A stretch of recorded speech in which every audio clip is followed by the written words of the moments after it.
One of the purposes of listening to the Dhamma is to learn of possibilities you might not have thought of on your own.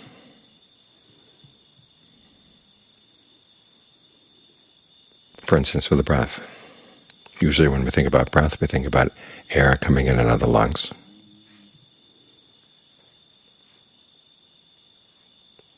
But in the Buddha's analysis, the breath is something already there in the body.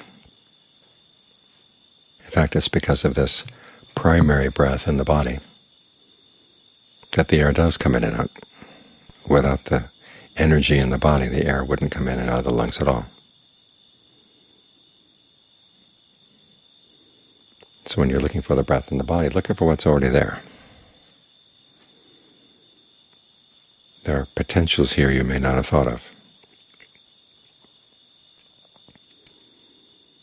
This is nothing mysterious or esoteric. It's your basic sense of the body sitting right here, right now. What in English we call proprioception. And it has different qualities. There's a heaviness, but there's also a lightness. There's warmth, and there's also coolness. The breath is associated with the lightness because it's energy. And think about it for a minute. The breath is the first thing you sense in the body. We tend to think of the body as being a solid, and then we try to put the breath into the solid. But before you're aware of the solidity of the body, you're aware of the energy. It's the energy that allows you to move different parts of the body. So you want to give that priority, because when you give it priority, you can do things with it that you couldn't do otherwise. As you breathe in, you can ask yourself, where does it flow? Does it flow down? Does it flow up? Or do some parts of the body flow down while other parts flow up? Does it feel obstructed, or does it feel like it's open and free-flowing? The more free-flowing it is, the better it is for the body. So if you notice there's a tightness or tension anywhere in the body, allow it to relax. And John Lee recommends starting at the base of the skull and the back of the neck. Relax the muscles there, and then go down the spine.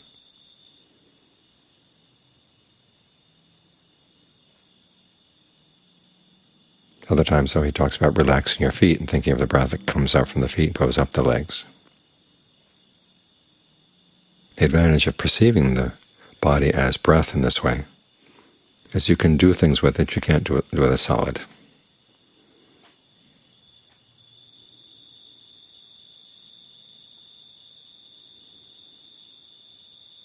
For instance, when you're dealing with pain. For most of us, the pain is just there. We have to work around it. But if you remind yourself that the breath is prior, that you're actually experiencing the breath before you feel the pain, then allow your mental image of the breath to flow through the pain, because it can. Think of it dissolving the tension that we tend to build up around pain. And also look to see what parts of the breath energy are not flowing well, that may not be right where the pain is, but may be causing the pain.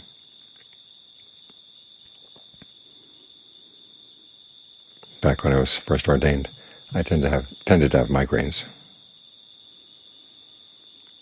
And I found that if I focused on the small of the back, releasing the tension there, that helped the pressure of the migraine go down to at least some extent. So sometimes the pain is the result of a breath blockage someplace else. So explore not only the area around the pain, but other parts of the body. In fact, it's often good to focus first on parts of the body that are not in pain, so you feel that you have a good foundation, or a good beachhead here in the body. Then as you can maintain that section of the body, keeping it comfortable as you breathe in, as you breathe out. Then think of the energy flowing from there to the part where the pain is, and then flowing through the pain.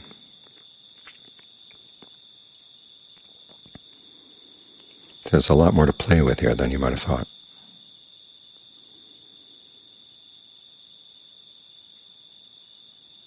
And this principle of having potentials that are going to depend on what you do with them. It doesn't apply only to the breath. It applies to all our experience. When the Buddha talks about the aggregates, he talks about how we fabricate the aggregates for a purpose. We have a potential, say, feeling or potential perception, and then we fabricate it into an actual feeling, an actual perception. A lot of times we do this unconsciously, but there is an element of fabrication there. We do it for a purpose, and we're choosing which ones to focus on. The same with the Buddha's image of karma. We have a field, and our old karma is like the seeds in a field, and our attention to these things is like water. So at the moment we have past karma that's good and past karma that's bad. Potentials for, say, pain and potentials for pleasure. And it's up to us which we're going to focus on.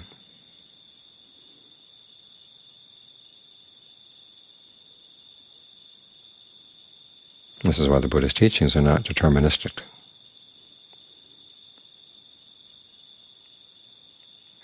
Even though our lives are shaped to a large extent by our past actions, they're not totally shaped by our past actions. Our present actions actually play a bigger role. In Dependent Co-arising, the Buddha talks about intention coming prior to the six senses and contact with the six senses. Well, that intention is your present karma. And what you meet up with in the six senses, that's your past karma. So even right now, what your primary experience is your present intention, and that shapes everything around it. Which means you have the choice. If we didn't have this choice, the Buddha said he wouldn't have bothered teaching anybody. Of course, he wouldn't have been able to find awakening. But it's because we can't choose between skillful and unskillful actions that he would teach people what it meant to be skillful and how to do it.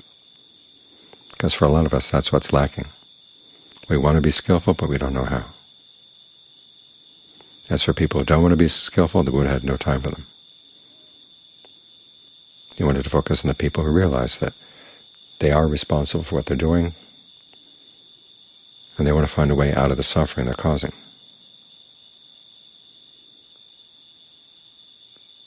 So he says, we have these potentials. This is how you work with them.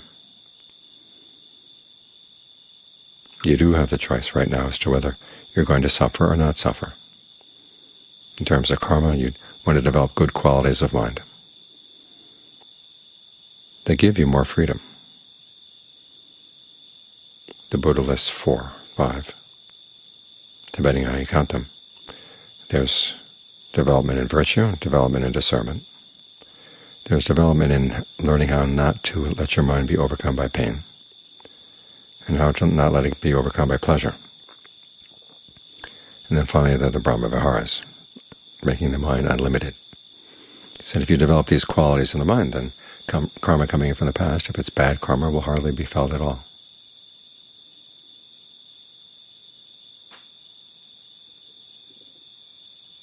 So this is giving a lot of power to your present state of mind. Again, it's potential power, because there are skills that we have to develop. It's not that we're automatically able to not be overcome by pleasure or pain. In fact, that's one of our big problems is when these things overcome us. We do things under the power of pleasure and pain. And so Buddha says we often go off course, either through desire, or delusion, aversion, fear.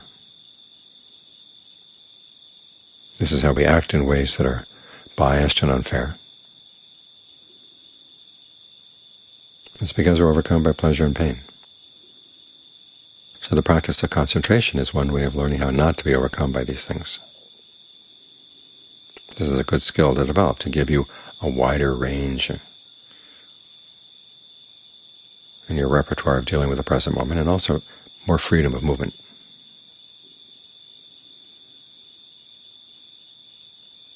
For instance, with pain, okay, there could be pain in one part of the body, but you don't have to focus there. You can focus someplace else. There are potentials for pleasure in other parts of the body. Make the most of those. And even if spreading that sense of ease through the pain doesn't dissolve the pain away, at least it puts you in a different position vis-a-vis the pain. You're no longer in the line of fire. You're no longer in its sights. You're off to one side. You can be separated from it to some extent. And it's when you're able to separate yourself from it that you can begin to understand what is this process of pain. And it's in the understanding that you really gain more and more control over whether you're going to be overcome by it or not, because you begin to see your perceptions around the pain are the main problem. If it weren't for the way you perceive the pain in the body wouldn't be able to spread into the mind. So there's something going on in your perceptions. So you want to look into that.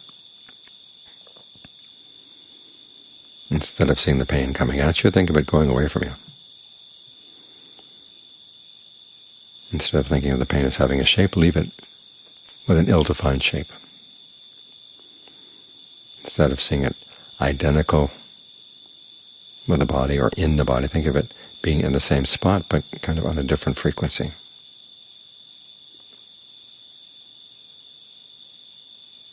And you find that your relationship to the pain has changed simply because you've changed the perception.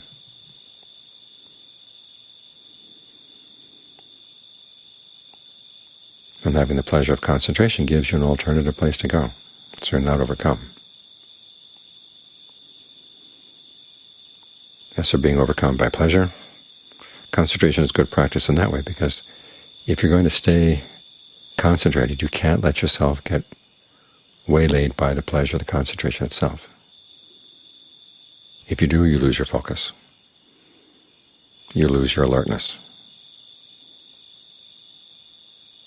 You have to remember that the cause for the pleasure is the fact that you're focused on the breath. So you can't leave the cause. Let the pleasure take care of itself. It'll do its duty in making the body more relaxed, having a greater sense of well-being. But don't lose your focus, because that's the problem with pleasure. We lose our focus, and we start drifting. We get careless and heedless. So the concentration helps, both with not being overcome by pain and with not being overcome by pleasure. It gives you new tools to use as you're actualizing the potentials we got here. Because you have to remember that the mind is not innately good or innately bad. There's that belief among some places, especially the ones that teach meditation is just sitting there watching things, that if you watch long enough, you'll see that the mind is innately good.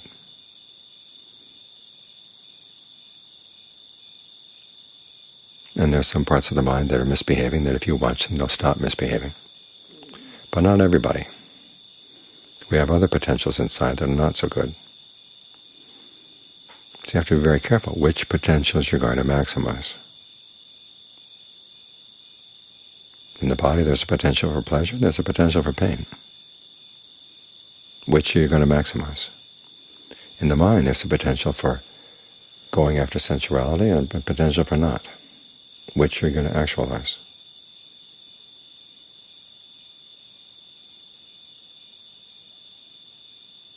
There are different possible perceptions. There are lots of different ways you could perceive the present moment right now. Which is the most skillful to actualize? You've got the choice. And the Buddha's Dharma is alerting you to the fact that you have these choices and giving you some ideas about how to handle them properly. But the actual skill is something you have to develop yourself. But it's a skill well worth developing.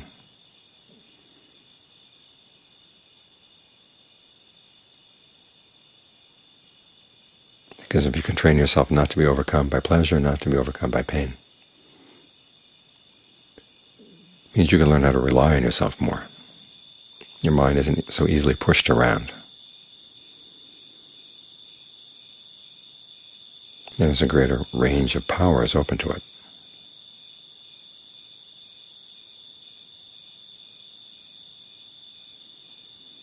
So see what you can do with the potentials they've got here right now. They may not all be the ones you like. We all come with our different aches and pains.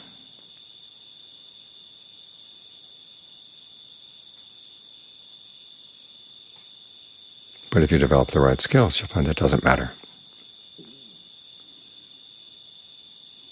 There's something skillful that can be done with whatever you've got.